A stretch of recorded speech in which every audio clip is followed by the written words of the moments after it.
Hello everyone, myself Tirth Barbhaya. Good morning, good afternoon, good evening. How are you all? Hope so you all are fine. So today I'm going to discuss the concept of taxation of securitization trust, which is basically a concept of CA final direct tax applicable for assessment year 2020-2021. Now, what is meant by a securitization trust? But before moving further, please help yourself as a note of the taxation of a securitization trust is already prescribed in the description column below.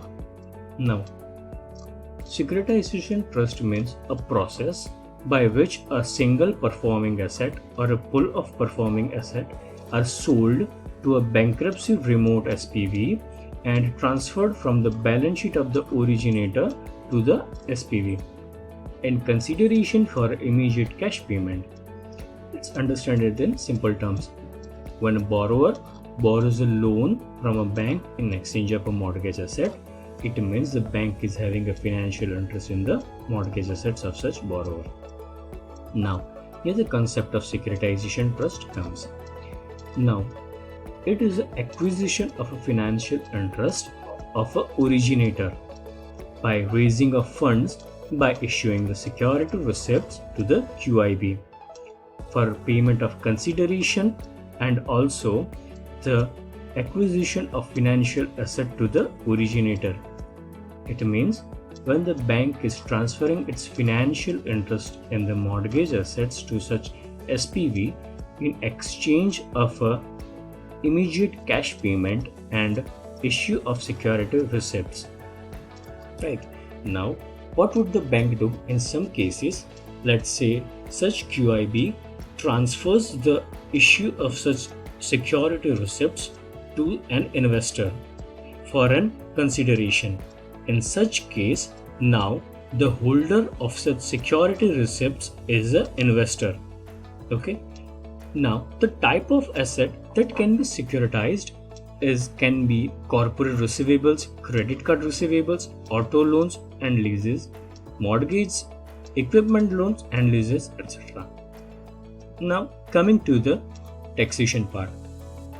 Here it is seen that investor is investing in the securitization trust. It means here when the originator or the QIB transfers the security receipts to the investor, then the investor is considered as a holder of such a SPV's security receipts. It means when the securitization trust at the end of the year is generating an income out of the financial interest in such mortgage asset, then such income is transferred to the investor. It means to the investor. Yeah. Now, what would be the case?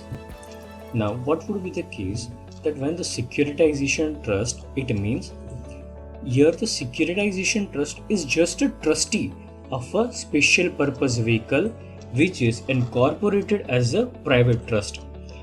It means the financial interest is finally transferred to special purpose vehicle in exchange of immediate cash payment and issue of security receipts, where the bank is transferring such security receipts to the investor.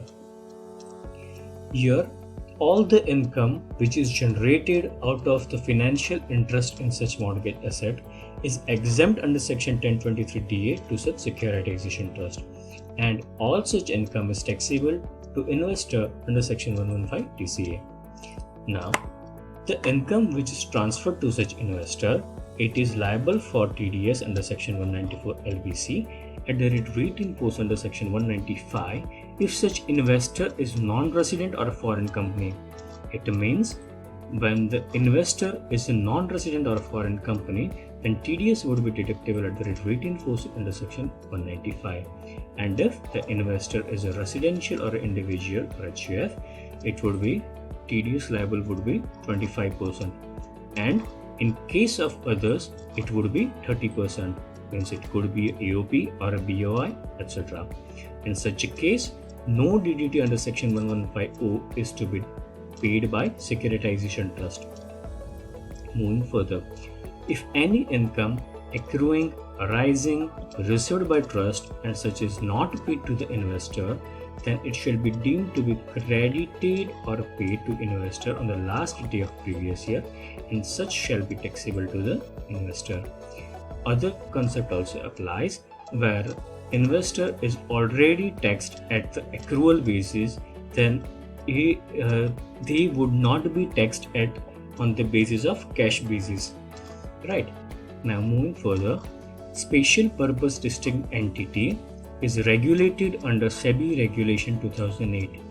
Special purpose vehicle is regulated under RBI guidelines, and trust set up by securitization company or reconstruction company is regulated by SARFAESI Act 2002, as you may be well aware, because the same concept comes in the law in the CA final.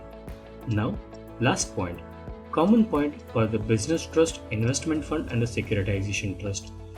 The breakup regarding nature and proportion of its income and other details is to be prepared and submitted to unit holders or investors up to 30th June of the following previous year, and it is to be submitted and prepared and submitted to Income Tax Authority, that is CIT PCIT, up to 30th November of the following previous year. For example, for the previous year 1920, the breakup regarding such nature and proportion of its income would be submitted to unit holders on or before 30th June 2020 and prepared and submitted to Income Tax Authority on or before 30th November 2020 of the following previous year. Here I conclude the topic. Hope you will find this video useful. In case of any query or suggestion, please do comment in the comment section below. Please like and share the video with your friends. Also, please do subscribe to my channel for more of such useful videos. Also, don't forget to click the bell icon to stay tuned and connected with us. Thank you.